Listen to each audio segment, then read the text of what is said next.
Hello, I'm Bunnery. I'm Brad Mower, and this is IFXtra. How's everyone today? I think I'm going to do some coffee today.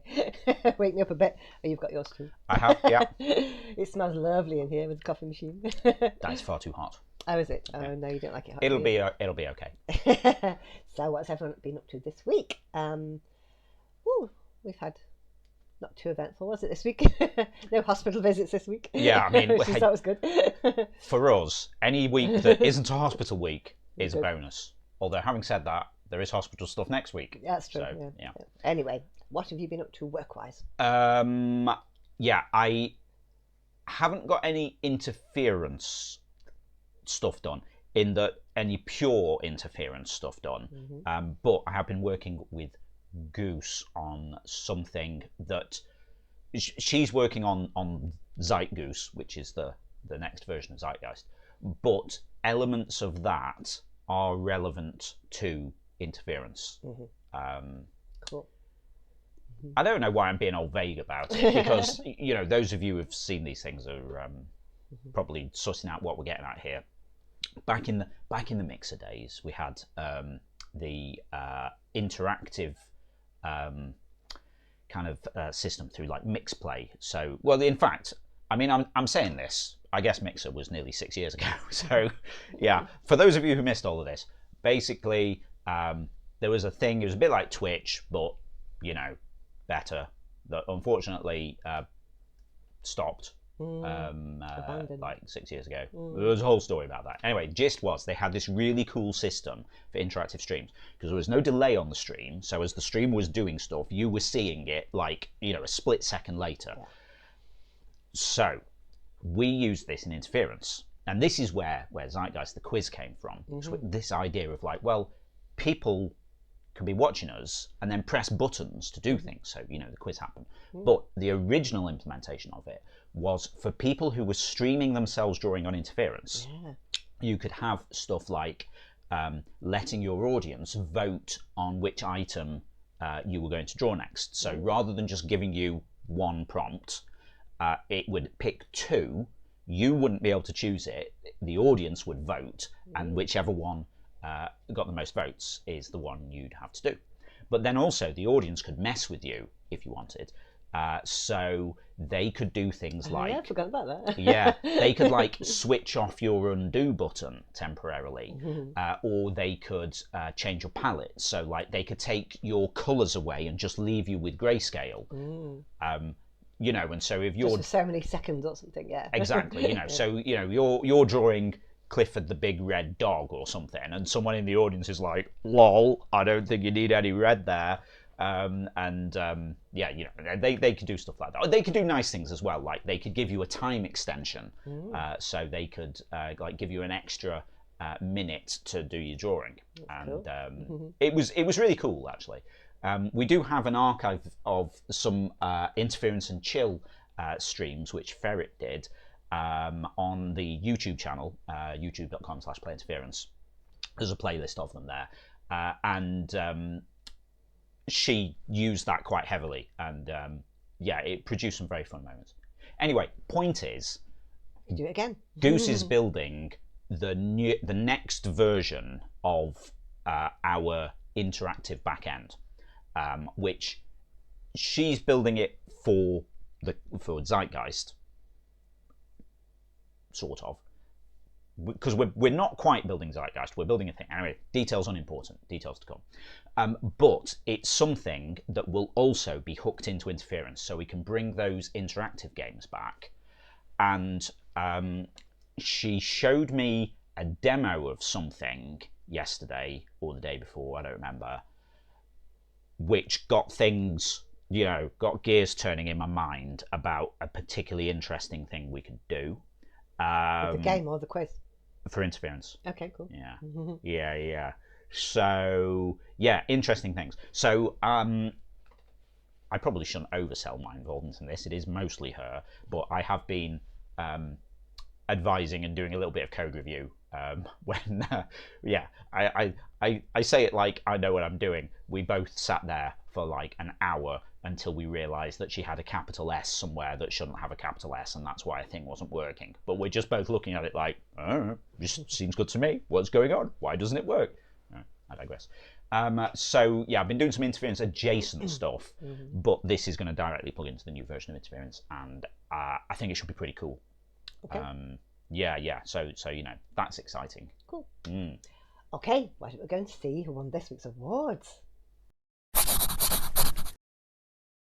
Pitch of the week this week goes to Dog Dentist for a rock making unwanted advances towards a cactus. That is brilliant how you made a rock look lecherous. I love it, it made me laugh. Well done, Dog Dentist. My favourite description this week was, "Aliens arrive, but the lake is a toilet," by FizzChad. Yeah, that just conjures up the image of the alien who's driving, refusing to stop and ask for instructions and being like, "Oh yeah, look, it's all good, I can see the lake over there." And then they get there and it actually turns out it's a giant toilet. Nice work, FizzChad. Community pick of the week this week is a description, and it's by Tej. And they say, classic cartoon characters stuck in a giant fist, which perfectly describes the picture of a giant fist with a Smurf and a Garfield and what's that one at the top? I don't even know what the other one is. What? Snoopy. Oh, it's Snoopy, right, okay. Brilliant, I like it. Nice work, Tej.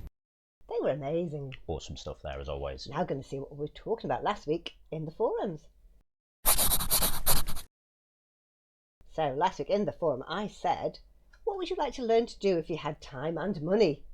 I bought myself a ukulele and I've been trying to learn with YouTube, but I'm thinking maybe it'd be easier if I joined a group and then, maybe got taught properly. I don't know. But I said, Callum said, I would love to learn an instrument, mainly guitar, but anything would be cool. Yeah. I mean, I fancied learning the guitar, but I was I did go at it. I was sort of terrible. Like my fingers don't move like that. I've tried learning to play the piano/keyboard, and I just couldn't get it, and which I find really weird because like I can touch type on a computer keyboard, which is the same concept. It's really, so but I haven't tried playing the piano since I've learned to touch type. Okay. So because it was like, I don't know, 30 years ago when I tried or something. So that's that's quite interesting. Yeah. Page says, I own a flute that costs more than €600, but I stopped playing it because of school. So if I had the time and money, I'd get lessons to relearn how to play it. That's good. Yeah, you should use that flute. Now, the flute is really difficult. Is it? Yeah. I've never tried a flute, My actually. cousin had a flute. Okay. Sorry, this is just like random memory just unlocked. My cousin had a flute, and I remember once she was sort of giving us a demo, and was like, "Oh, hey, why don't you try?" And you're like, "Oh yeah, I've seen people play the flute." You're just like, no. Because you don't blow into them, you have to blow across them, don't you, somehow? Yeah. It's very precise. Yeah. And when you see people sort of moving, Whoa. I mean, How they as do soon that? as I tried it, I was like, okay, right, anyone who isn't just locked in place, I mean, that's very impressive. It is, isn't it? Okay. Oh yeah, Fenwick Fox said, last year we bought a piano, but I gave up as my daughter was too little and I had no time. Maybe this is the year. Could be, couldn't it? Yeah. I mean, hey, do stuff. Yeah, absolutely. Go for it. Even a little bit of tinkering around is good. Bez says, I've started watching K-dramas, Korean drama series on Netflix. Yes, we like a good K-drama. Yeah. So it'd be pretty cool to learn Korean. My cousin, who is working for the Swedish Embassy, is stationed in South Korea at the moment. He'll stay there for 2 years with his family, so I might go and visit him whenever I have time. Yeah, you should. Take that opportunity, That would be cool. Yeah, absolutely. Just quick tangent on that. On the subject of K-dramas, we can strongly recommend Signal, Oh, yes, which was recommended to us by Mr. Power Apps. We really enjoyed that. And what else have we watched? I think that was probably the best one. It was, wasn't it? There was one about one under the sea. What was that one? Oh no, there was. That's what I was trying to think of. The Silent Sea. Yeah. It's not set under the sea. It's on the moon. Oh, that's it. But I thought that was excellent. You know, sci-fi is more my jam than yours. We also watched. I mean, everyone's seen Squid Game and things, but we watched the 8 Show, which gets. It escalates quickly and becomes quite unpleasant. I mean, it was good, but like it did not go where I was thinking it was going. But yeah, Signal and Silent Sea, I thought were great. Okay, Takesh says, I am learning Korean at the moment, and I've been doing it on Duolingo for 3 years, and I still don't have the confidence to talk in Korean, which occasionally I would have the chance to do at work as a hotel receptionist. If time and money were no issue, I'd like to do several months-long Korean course in South Korea, while also seeing a bit of the country and the culture. I would also like to learn rug tufting, which seems like so much fun, while at the same time creating a very good-looking and ultimately saleable item. And before that, an art class, or better yet, manga class, that would be good, to improve my tufting output as well as my drawings here on interference. Maybe both could be integrated into the Korean experience. And then, helpfully, they say, one last tip to Bunbury. A couple of years ago, I have also been learning to play the ukulele off YouTube, and my favourite instructor, thanks to whom I really made some progress, is Stuart Fuchs. I've just looked him up this morning. Yeah. He looks pretty cool. So yeah, I might have to go and try some lessons with Stuart. Yeah, that's the thing, because I know various like I did a few languages at school. Yeah, this is one of these things where like how we were talking about maths cake on the quiz. Apparently, normal people don't have maths cake. I know. Still thinking about that. When I was in primary school, I did Latin, French, German, Spanish, and Russian. In primary school. Yeah. And then when you went into like the senior school, you had to do Latin for 2 years. I did Latin. French like forever. Latin is so useful. Yeah. No one speaks it, but it's the basis of so many words, and it helps you out so many quizzes. Exactly. Latin is really good for quizzes because they go, what does this mean? And you're like, okay, well, I recognise these 2 Latin components, so I think it's going to be this. Yeah. But yeah, so I had to learn loads of language, and I'm not good at language, but I do remember things. I mean, I did like German for 2 years, French for 6 years, or however long you do French here, 5 years maybe, and all this. But I've never really used it live. No. Aside from on the quiz, where I try and make an effort to greet people in their language. So we have a lot of Guten Abend, bonsoir. What else we got? What's the Irish one? Oh, it's all gone out of my brain now. No, it happens when you're in the right environment. Yeah, exactly. What's Spanish? Buenas tardes. Yeah. We did Dobry wieczór in Polish. Selamat malam in Indonesian. Swedish one? What's the Swedish one? Good kval. Oh, there you go. Yeah. So and Irish. What do you say? Irish. Yeah. That's the hardest one. Trno nachma. Oh, I think I did too much. Trno nachma. I did it again. I don't know. But yeah, and so I like learning language. I never have the confidence to use it. No, I know, it's awful, isn't it? So we're going to go to WaffleCon, and I can speak German, allegedly, and I will probably panic and not do it. Sorry, for context, WaffleCon is in Germany this time. But yeah, maybe I'll need to actually order some food or something in German. But also, my current thing is, because I packed in with Duolingo, but I'm on Lingvano now. Ooh, which Lingvano? This is the one for the sign language. The sign language. Right, okay, yeah. Or I should say, which is the sign for Lingvano. But no, sorry, you're meant to do things with your mouth as you're doing it, because that confirms the sort of signs that you say. So, me learn British sign. Okay, cool. So, no, not cool. Nice. Nice. I think that's kind of the way of like going like nice.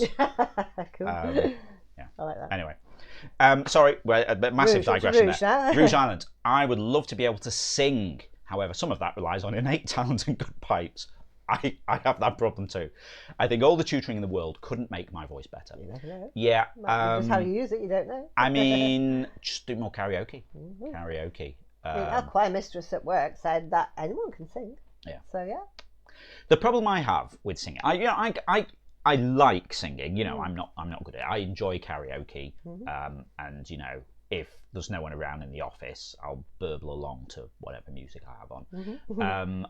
My problem is I don't know what my actual range is. No. So I'll be singing something and then it'll go to, and I'm like, oh, I can't get up there, or I can't get down there. Yeah. And I assume if you do know how to sing, range, yeah, and then you can just, because you sometimes think, oh, I can't sing because I can't get those high notes, but you can just sing it at a lower octave. Like 8 lower. It's fine, yeah. So yeah, you should get lessons. It might work. Yeah, I mean, like, because there was like, you know, choir at school. I was never into. One of my mates got half colours, full colours for choir. What colours? Pencils. What? Oh, is this not a thing? Sounds like something you get at Oxford or something, like right. rowing. It's like a accomplishment, like you know. We used to get house points, maybe. yeah, but like you're sort of chosen as a paragon of that thing. Oh, okay. You get a different coloured jacket and a different tie and all really? this. Yeah, because I think there's full colours. Like you got a green jacket and half colours got red or something. Okay, right. This is me. This is me being weird again. No, never mind. That's not a thing then. No, in most schools, I don't think so. But, okay. Schools, You know, like how people get chosen as like, you know, head boy or whatever. I know that. Yeah. It's sort of like a plaudit. Okay, plaudit, that's a good word. Yeah. Okay. I think it means that you're a prefect on the side or something as well. Yeah. Anyway, people have prefects, don't they? Yeah. Okay, right. All right, sorry, I digress. Anyway, that's last week's discussion, so let's go and see what we're talking about next week. What is your favourite form of potato? I do love a roast potato if I'm having a roast with gravy. Very partial to jacket potato too, especially with tuna mayo. How about you? If you'd like to chime in with that, just head over to the general discussion forum. It's the pinned thread for the week, so you'll find it at the top of the thread list. Okay, now don't forget tomorrow is Zeitgeist Night. It's the quiz with 5 rounds of 5 different topics. Yep, Sunday night, 7 PM UK over on twitch.tv/interference. It's time for Zeitgeist, the interference quiz of the week. Live interactive quiz stream where you play along against the rest of the audience, competing for points and places on the leaderboard. Each round's based on a drawing from interference. Bunnery's pick 5 drawings, use them as inspiration for the rounds, so we won't know what they are until the night. But would you like to tease us with the names of the featured artists? Okay, we've got Zinvivi, we've got Fennec Fox, King Bushwick, Celeste, and Dog on a Skateboard. Which makes you smile then, doesn't it? It just reminded me of that dog on a skateboard. Exactly. Yeah. That'd be fun. Yeah, one or two rounds are a little bit different this time, so whether it'll work or not, I don't know, but hopefully it will. Okay, sounds good. Just trying to make something. Okay, so we won't know what those are until tomorrow, but join us tomorrow 7 PM UK, twitch.tv/interference to find out what's happening with those. So that's what's happening tomorrow, but what happened last week? Last week, Darth won with 218, and Mo was second with 202, and then Blue Jay was third with 191. That means only 2 people were over 200. So it's been quite tricky last week. I think it's a bit better this week. Yeah, I think was Mo. Was that the week where Mo was like in the lead at one point? He was like, "Hold on, I want to take a screenshot." Yeah. Hope he did, because then he went down second. I mean, it was still very respectable though. Oh, absolutely. And you know, as regulars will know, Darth is a formidable opponent. Absolutely, yeah, she's brilliant. Okay, right, that's it for this week. That's all the news for this week, I should say. So it just goes to say. Yep, if you're not already taking part in the game, then get involved. You can play on the web at playinterference.com or search for Interference in the App Store on your device and download the app. You can also join the chat with us over on Discord, playinterference.com/Discord, and we're on Patreon at patreon.com/interference. If you want to give us a bit of monthly support for keeping working on the game, it means we can take a little bit less client work, so we can actually spend time working on things that we're excited about like this week. And in return, you get supporter status, so you get some cool things like you get replays, you get extra game modes, all that kind of stuff. And if you're a quiz player, you get a custom entrance shout out from Ava. Cool, that's the best bit. Okay, that's it. So we'll see you again next Saturday. Yep, have a great week. We'll see you next Saturday. Bye. Bye.